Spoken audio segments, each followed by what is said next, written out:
Okay, then amazing. Well, thank you everyone for coming and welcome to our webinar.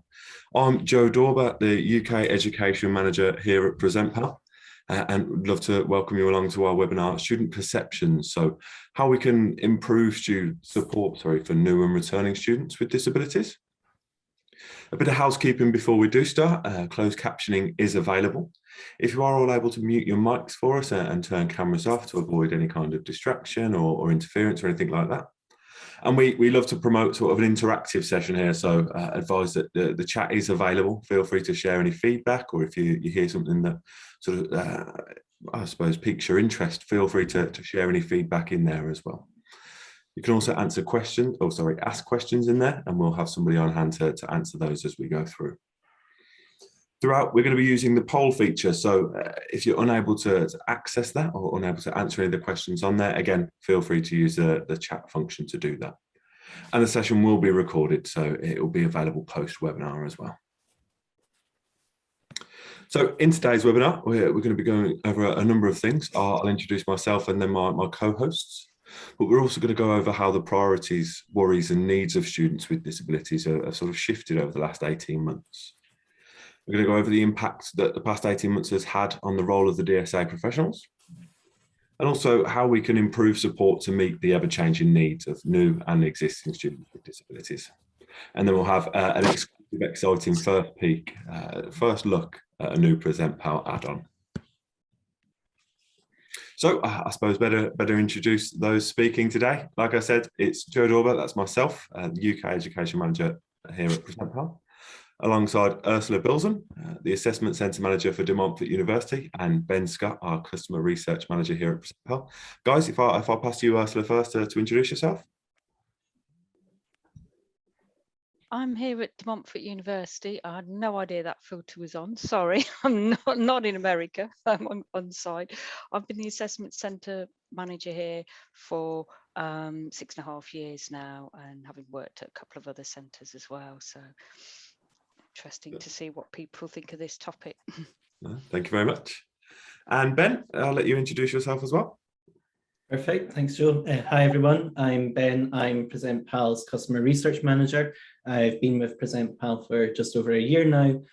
My background is in psychology and research, as per my job title. So I studied that at the University of St Andrews and graduated in 2020. And yeah, I helped conduct the research that we're going to be discussing today, and really excited to share our findings, get people's thoughts, and actually see how we can put this into practice. Amazing, Ben. Thank you very much. So I suppose the first thing to do is start off with a poll, really. I mentioned we'd be using this feature as we go through. It's going to be really interesting to get your opinions on this topic and understand if your opinions align with some of the research that you conducted, Ben. So I'll launch a poll now, and the question will be, have you noticed the difference in student priorities between pre-pandemic and now? So I'll just launch that poll now.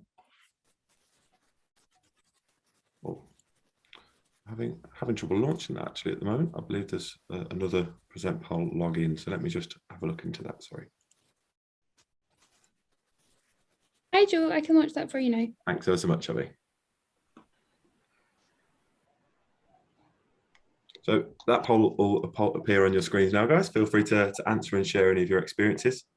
Like I said, if you can't access the poll for any reason, please feel free to share your thoughts in the chat as well. Abby, I'll pass that over to you, and yeah, you feel free to share the results when that's come through. I'm not sure if it's working properly, sorry, just double check.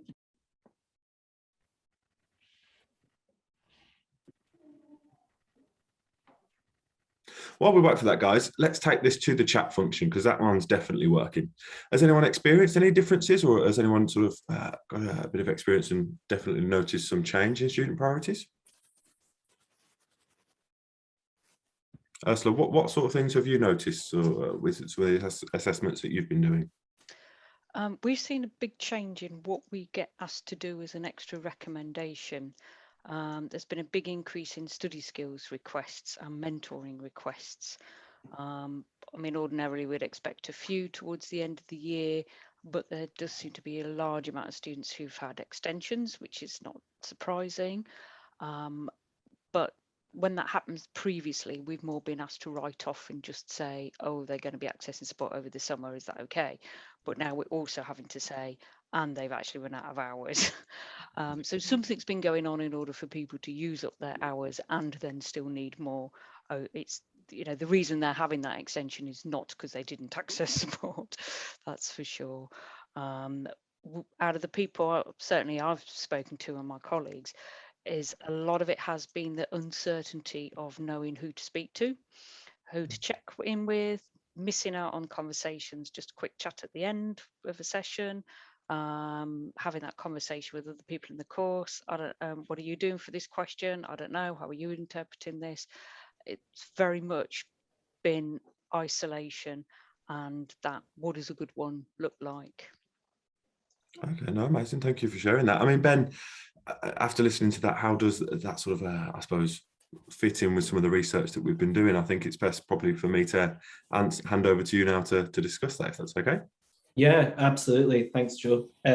So yeah, as Joe was saying, this was something that we were really quite interested in looking at Present PAL, but also generally I can see some great stuff coming up in the chat there as well about online lecture platforms and sort of captioning and what students need from that for it to be accessible for them and to get the most out of it. And this is absolutely something we were interested in when we were doing this research, because I'm sure it goes without saying, and we're all aware that over the past 18 months, lots and lots of things have changed, and students and professionals in higher education have had to adapt. There's been no other option.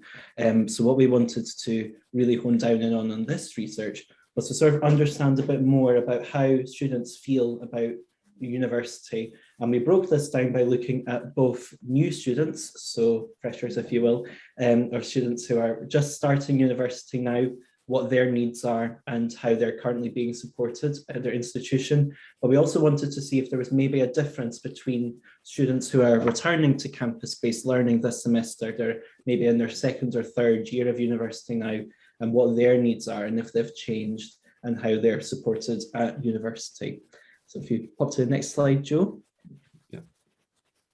Perfect, cheers. So to do this, we conducted an online survey, and this was based on their student experience. So we asked questions about how they felt about starting or returning university, what their needs were, and if they received any support for that or intended on applying to any support as well. So we did this online about a month ago now, and we recruited 50 students in total. These were all students who are currently in higher education, 20 of which were brand new students, so they just started their higher education course this year, and 30 students were returning. And all the students had at least one registered disability as well. And if you pop to the next slide, Joe. Yeah. Great, thanks. So one of the first questions that we asked was if this student received the DSA, if they had currently applied or are in the process of going through the Disabled Students Allowance process. And as you can see on here, it was almost a 50-50 split. So 48% of participants said that they do currently receive the Disabled Students Allowance, and 52% said that they do not receive the Disabled Students Allowance, which is really quite interesting that it was almost half and half. And I'm sure there's lots and lots of reasons why this is the case. And if you pop onto the next slide, Joe, we'll have a couple of those reasons why students are maybe not applying for the DSA. So first one up top here, I'll read it out just in case anyone can't see it, is I have agoraphobia and social anxiety, and the DSA assessment required I attend a building in the city centre, which I couldn't get to due to anxiety. I received lots of offers for support, but I've never taken university up on them. And secondly, not sure if my illness is valid. So I've been talking for a little bit now. So Ursula, I'm wondering if you have any experiences with something similar to this, so if all your years as an assessment manager, if you want to share anything. Yeah, we do. And I'm pleased to see that you've done the research in the previous statistic. Obviously not a good statistic, yeah. For many reasons, but we have been quite concerned in our centre about lack of awareness, lack of people coming forward. So to see that you've done that research on a broader picture, it does tell me we have an issue in higher education. We noticed quite a few people coming through towards the end of their course in 2020, and a number of those we saw them again at the end of their course as a postgrad earlier on this year. And it's been really frustrating because some of them have pretty much missed out. And I know there are people who thought, well, I'm going onto a postgrad. I'll, they dropped the process partway through. And it's such a long, complex process. We still have an issue with people getting through it to a reasonable point where it's realistic to access support when you're on a one-year course. But on a positive side, the move to seeing students through remote means has actually been a lot more positive than we thought. We're a bit concerned about the whole technology. Screen sharing has been working okay. I think less people are wanting to come and touch a mouse or a keyboard or try that sort of thing. They don't seem to have missed that very much. And they've got enough of what they need to know from a piece of software. Yeah, I like the look of that. No, I don't. And it's the students with mental health conditions that have been saying, this is great. And a lot of comments about keeping the camera off. We've actually tweaked our appointment letter to have in there, sending them a Teams link to actually say you do not need to share your camera. And that has seemed to reassure people as well. Sometimes they then do as they've been talking to you for a while. That's okay. But it's things like, I don't want people to see my home is untidy. They've got other people in the room. And we've had comments, I can come onto campus and I've told you all this stuff and you don't know what I look like. That's fine. I don't have to worry about bumping into you. That has been hopefully a positive in getting over that first barrier. Mm-hmm. Yeah, no, that's really, really interesting and really valuable for this. And I think it actually leads quite nicely onto what we have on our next slide, in particular you sort of touched on there, Ursula, around like anxiety and students with mental health. And that was another reason why we conducted this research, because obviously as we're sort of dipping our toe in the water a bit this semester and sort of returning back to some on-campus teaching, at least that's the case up in my neck of the woods in Scotland. Wanted to sort of understand a bit more about if the students that were in our pool, if they were anxious about starting or returning to university this semester. And as you can see here, quite a high number of brand new students were quite anxious about starting university, so 70%, and 53% of returning students were really anxious about starting university as well. So that is quite a big number in the grand scheme of things as well. Is this something that you've sort of seen in assessments, Ursula, that students are quite anxious about the upcoming semester? I know when we were catching up before, you said you had some booked in, so just wondering how those went and what sort of came up. Yeah, we've been offering on-site assessments now since we began 20 September, that's about a month. And those slots have been filling up first. And we definitely have had some requests. But based on a small sample of number of those, the students who seem most likely to want an in-person are the autistic students. Whether that helps with them being able to read body language and interpret things, I don't know. But there's definitely been people who will ask for those first, and then if there's none available this week, they'll go, okay, I'll take one of the remote ones. But we're quite pleased to see that people still want that, and I think that's showing us it's the right thing to do to make that provision and offer that. And we have a number of the other teams who've seen a little bit of that as well. Certainly the counsellors have said it's working much better for them, seeing people in person, and some people have been actually encouraging that, that this is something you might want to come in for your next appointment. So it's fantastic to have that choice, because by the same token, there's a number of students who, get up late and they can still access their appointment, even if they'd forgotten about it till 5 minutes before. So that's the good thing with remote. I suppose that fits in nicely with student priorities as well, and how sort of what they're looking to get out of university, I suppose, and what they're potentially missing. I mean, Ben, this was something that was really quite not necessarily shocking, but surprising to us, wasn't it? Yeah, this one was really quite interesting. So obviously at the start, we were sort of talking about how priorities have sort of maybe changed or what students are really focusing on, what their needs are. So we posed this quite open question about what a student's main priority was. When we were analysing the data, we broke this down to compare new students versus returning students. So students who had already had a year or two at university and they were coming back this semester. So as you can see with new students in this blue colour, 50%, so the majority of new students were most concerned about achieving the best grades. And I think that does make quite a lot of sense. You're starting like college or uni for the first time, you want to do the best that you can.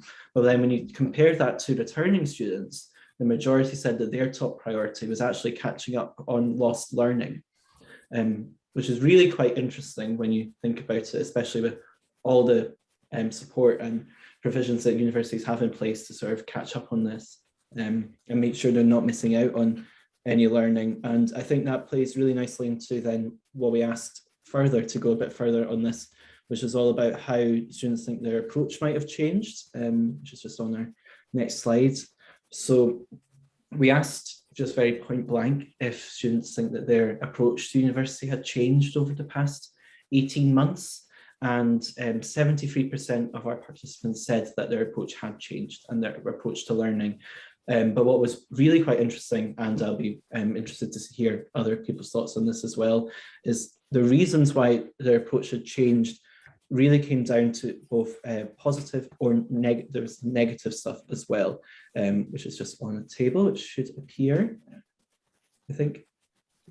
Oh, maybe not. Oh, that's okay. I have it up on my screen so I can talk through some of the reasons why.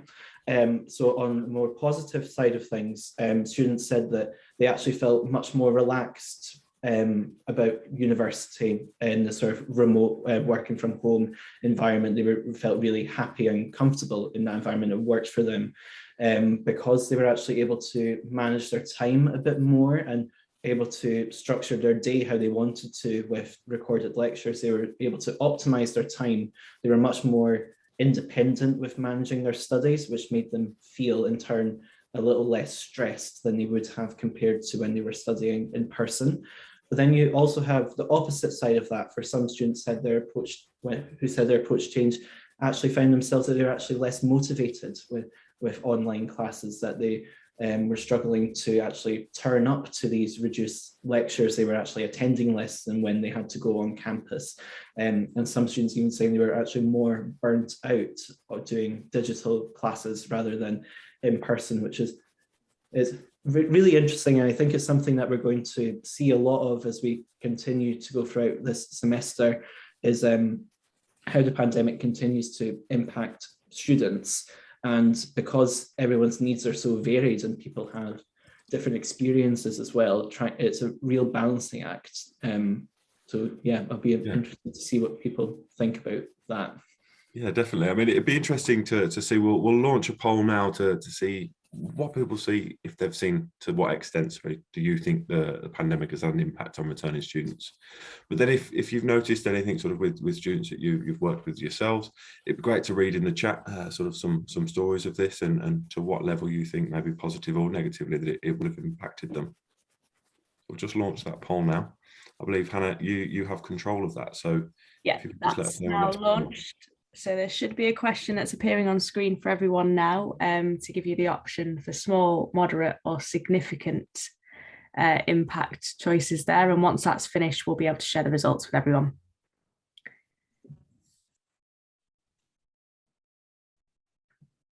Again, feel free to use the chat function if that hasn't appeared for you guys.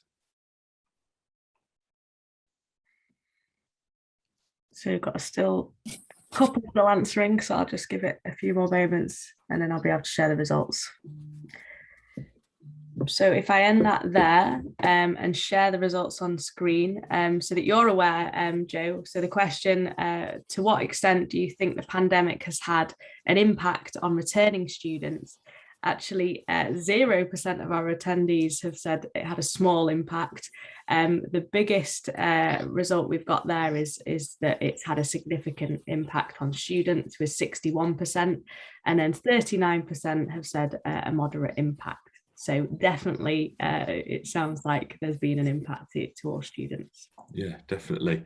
And that, I suppose, follows on from what we've been discussing already, Ben, in terms of there being a difference of impact, whether you're a returning or a new student, but there still being that form of impact irrelevant of either of those. Yeah, absolutely. And this was one of the questions that we did ask in the survey as well for both new students and returning students. And we've got a graph on our next slide that sort of shows this. So I'm really quite encouraged by the poll responses as well, because it kind of reflects this and what we found. So new students, almost a 50-50 split there again, was saying 55% said that the pandemic has impacted their learning versus 45% who said maybe not. But then when you look at returning students, 90% said that the pandemic has impacted their learning versus 10% who said it hadn't. We didn't really dive into too many reasons why for this, but just anecdotally, I think a large proponent of this is returning students have maybe had to adapt to this as and when it was happening. Like myself, I was in my final semester of university back in March 2020 when things locked down, and that was a very, very quick change. Suddenly I was back home living with my parents, having to do classes online where no one had really discovered that space yet before and how online lectures work. We were all sort of learning as we went and adapting. So I imagine that's why there's such a high percentage of returning students, whereas new students, maybe they've gone through a bit of high school that's also had to be remote and they're now applying to university with that experience under their belt. So it's not so much adapting to it while at university, but it still has an impact. I don't know, Ursula, if you had sort of similar experiences with maybe new students who are just applying for a DSA at the start of their studies versus students who are a bit later on in their time at uni. I suppose before we pass over to you, Ursula, there's an interesting one from Jill in the chat who said that there's been an impact of COVID on a practical level for a mature student that had to leave an open university course for a year as she was homeschooling 4 children and had no time to study. So I suppose that, yeah, like you say, really does show the impact that can have. Is that something you've seen, Ursula, to sort of mirror that? Yeah, one of the things has been the £200 and the computer. Pre-pandemic, there were more people who would be put off because of the silly English £200 contribution. Whereas actually that's not looking quite as big a barrier to people compared with having to go out and buy their own. So people who were having facilities, accessing a computer on campus, didn't, or they'd got something fairly old or whatever they wanted to hang on to. We've seen a big increase in people coming forward going, okay, I can now pay the £200. I'm ready to have the computer that's been recommended.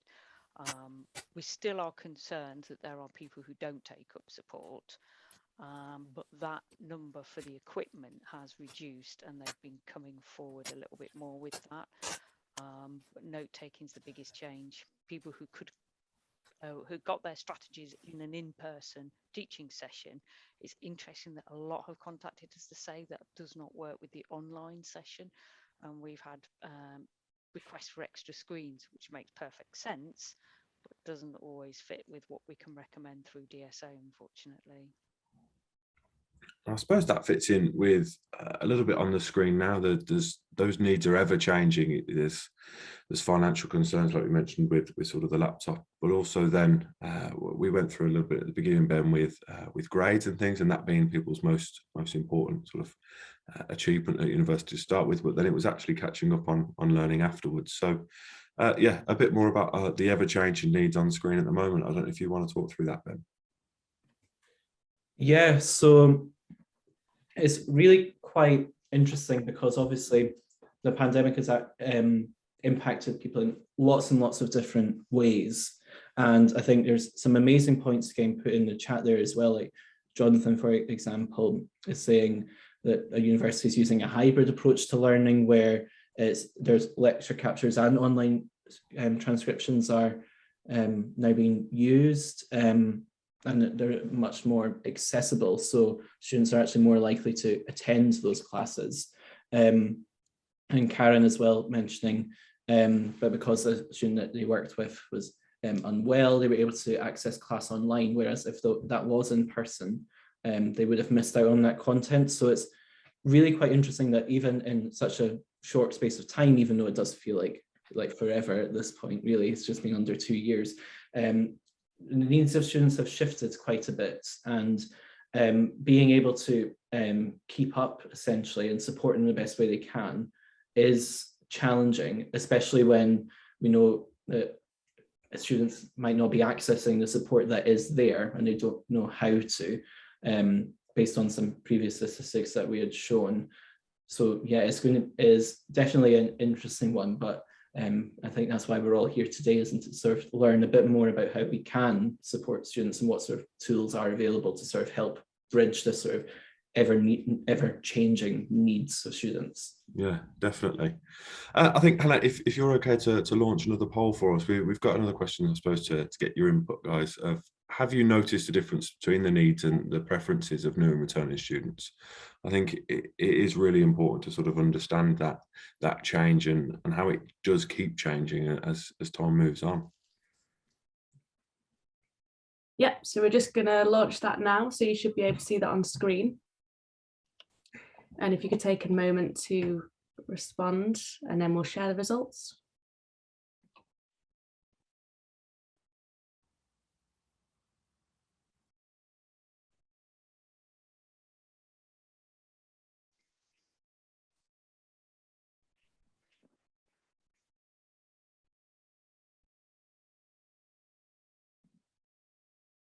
Timetabling and people spending 5 hours in front of a screen and poor use of colour.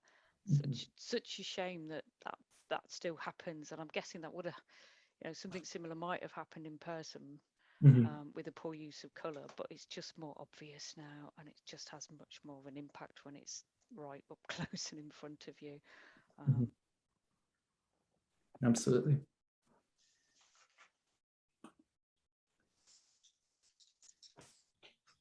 We're getting a couple more answers coming, are we, Hannah?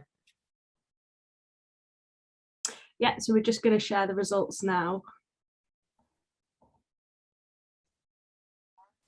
So what we have is a yes is 82% have said they have noticed a difference between the needs and preferences of new returning students, and 18% have not noticed a difference. So quite a big jump between the yes and no, kind of 82% and 18%.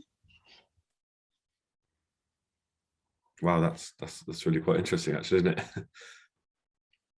I suppose you mentioned, Ben, we're all kind of here to see what tools are available, really, as well, to help with that bridging the gap of the changing needs.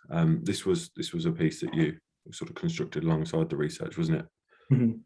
Yeah, absolutely. So obviously, being part of PresentPal, we were really interested in how presentations are sort of being used as part of students' courses recently, how they're like built into courses, and how students are supported with those as well. That's obviously really quite important, because I think we're all able to understand that presenting in person is very different from presenting remotely, and both have their benefits, but both also have, there's a lot of challenges to both as well. And we're really interested in sort of understanding that and how we can best support students in this situation. So on our next slide, if you're able to move along.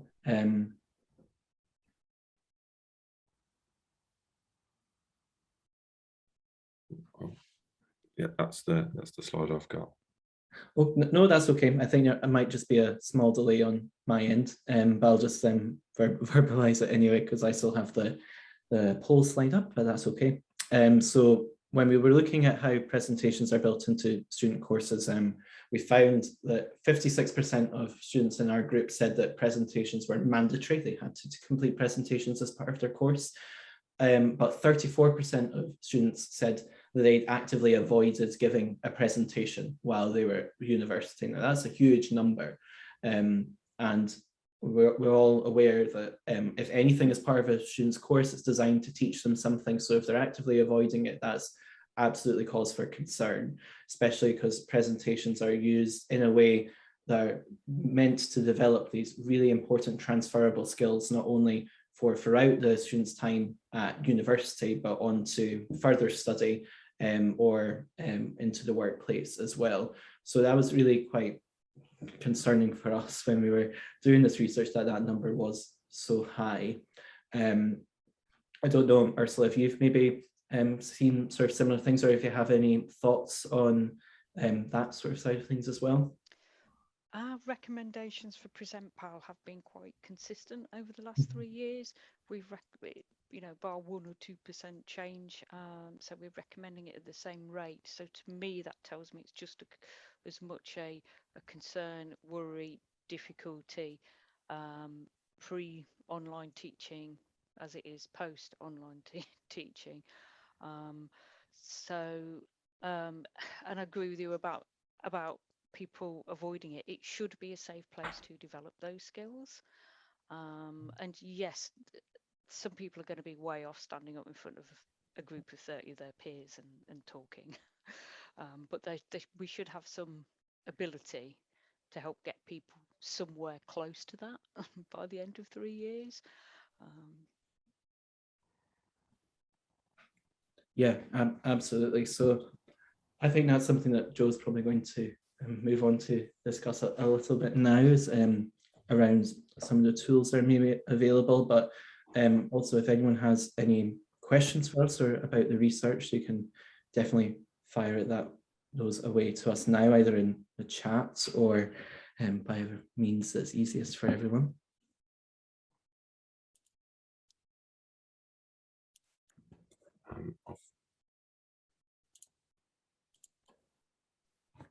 We were really quite pleased when Present PAL came onto the market a few years ago. Sure, there's study skills that can assist people to a certain extent, mentoring as well, absolutely. But we found mind mapping. Sometimes we talk to people about that, which was the planning bit, getting your thoughts in order beforehand. And this is the only thing we've been aware of that actually helps with the presenting bit of it. The best thing for me to do is, like I say, go through the Present PAL side of things. So it's a mobile app available on both iOS and Android. And we have integrations. Now, you'll probably know about our integration already with PowerPoint, but today we're getting a very first exclusive look at Google Slides. Now, everyone in attendance will have access to Google Slides after the webinar. So it'd be great to hear sort of your thoughts and things on that. Just like on the app, everything is cloud stored. So you have that two-way compatibility between device and through integration as well. So here's the brand new look, I suppose. Adding to the list of our integrations, we now have Google Slides. Now this is, like I say, a very exclusive look at our Google Slides add-on. Not all presentations require a slideshow, I suppose. You have different forms of presentations, things like poster presentations, whether that be group work or something like that. There are many different ways to have a presentation, but for those that do have a slideshow, this is the ability to bring in your information and content alongside your slideshow. So it's great to have all of your notes alongside your presentation, like I mentioned.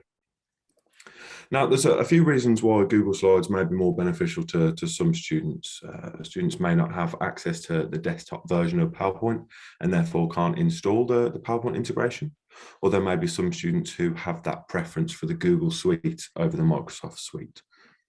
I know there are some areas where the Google Suite is much more popular. So this is another huge benefit for students like that. Access to the integration is completely free as long as you have access to your Present PAL account, and it's available on Mac and PC as well. And it's much more accessible, so you have a much bigger screen, a much bigger keyboard, and you're able to bring in third-party systems like Global Autocorrect and Dragon as well. I suppose just like on the app, you have the ability to create your notes just as you would on your device. So you can create decks and add flashcards and bullets to go alongside your slideshow with a few simple clicks.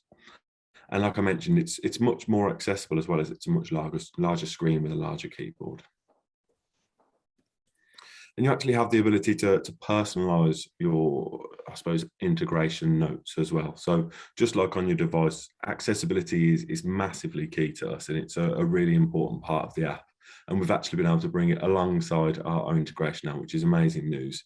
It really means that everyone can get the most out of their integration as they're using it as well. And all of our visual settings are WCAG certified, which is the Web Content Accessibility Guideline certification, which really shows that it really is the height of accessibility. I mean, things like government websites have to be WCAG certified. So we really are up there with accessibility. You're able to change the font size and the color overlay. We have 5 font sizes and 10 color overlays. And like I say, they are all WCAG certified. So really, really important there. The color consistency actually saves throughout use of the integration as well. So if you were to back out of the sort of the visual settings, almost all of your integration notes will be in that same sort of visual format. And you have the ability to control your slideshow as well. So with all of your notes at your fingertip, you're able to control, change slide, and move through your whole presentation with both your flashcards, bullets, and safety nets available to you. So we really have been able to integrate with the technology that students all know and love. The new Google Slides integration allows us to go into both forms of slideshow software and really aids them when building their flashcards around presentations. It's really all there to sort of reduce as much visual stress for the students as possible.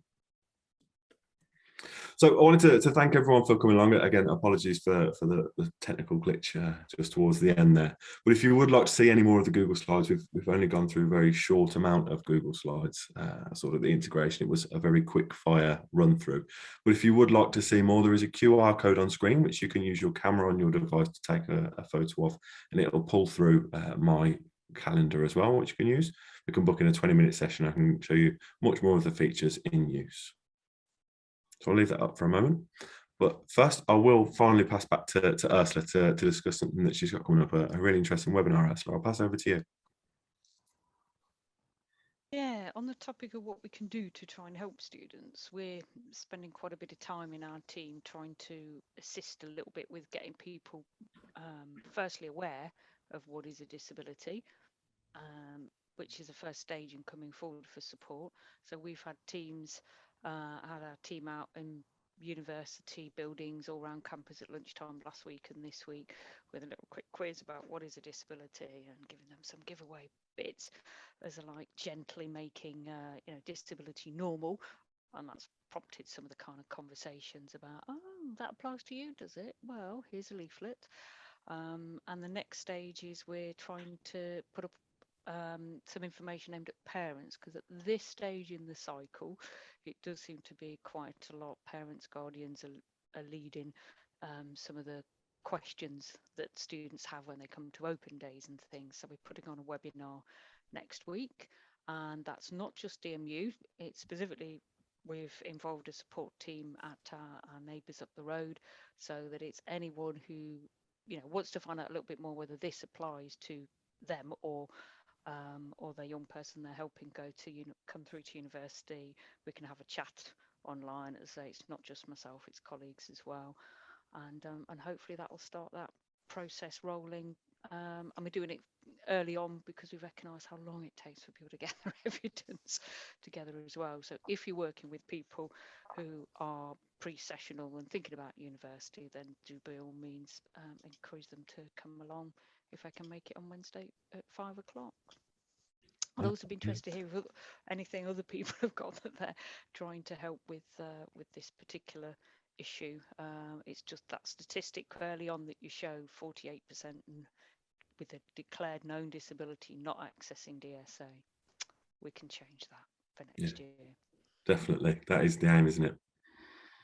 So yeah, thank you ever so much, guys. What I'll ask Helen to do now is raise the final poll, which will just go through some questions about whether you'd like a bit of a follow-up from myself, whether you'd like to see some more about Google Slides, and if you don't have one already, a Present Pal license as well.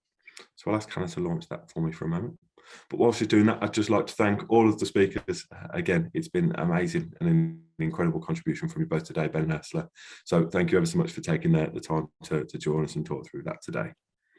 Everyone, I hope you enjoyed the session as much as I did. And please, if you do want any sort of follow-ups or any questions, the poll has just been raised, so feel free to fill those in.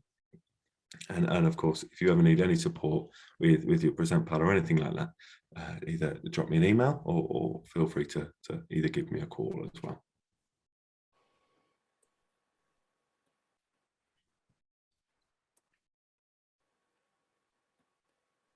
So I'll leave that poll open now, but I suppose I'm just almost as a leaving way out. Thanks again for your time, guys, and I hope you all have a wonderful afternoon. Thanks for joining us.